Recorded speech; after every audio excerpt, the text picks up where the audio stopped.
Goeiedag, welkom bij de derde uitzending van Jokers TV. Zaterdagavond hadden we het Hofbal 2015. Ik denk dat de beelden voor zich spreken. Kijk, geniet en vul de magie.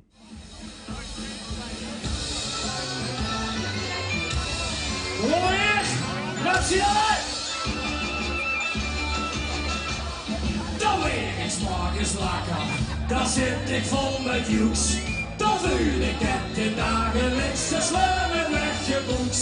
Dan kus ik in de boeken en ik zing zo wie beloven.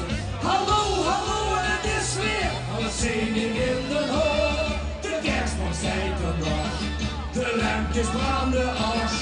Ik wil de ganse tijd al waren, dus van niks weer. Ik heb al 33 dagen vast geloven in de kop en net de piek. De Duitse piek.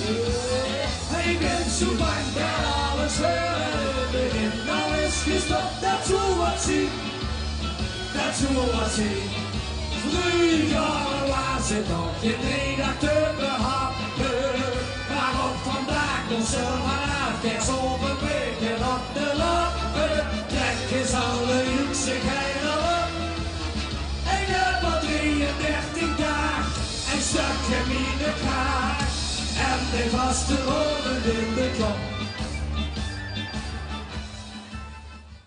Bij Jokers Toekomst is vrijdagavond de hoogheid van 2015 uitgekomen. Prinses Samantha het eerste, samen met zijn adjudanten Ricardo en Luke. Als we uit moeten gaan van een motto, vieren zich geen 3 dagen vasteloven, maar zelfs 4 dagen vasteloven. Dit zit alles over uw beleving van de vasteloven.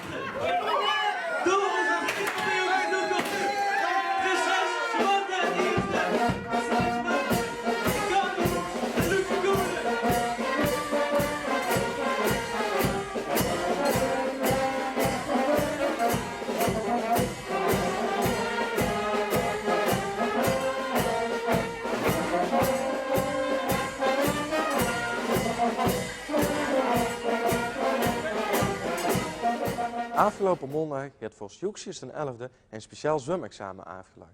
Voor Joekjes wordt in het diepe gegooid met veel pinemeuten dus het Boerenbroedersgezelschap van de Venlose reddingsbrigade om weer uit het water te krijgen. Gelukkig.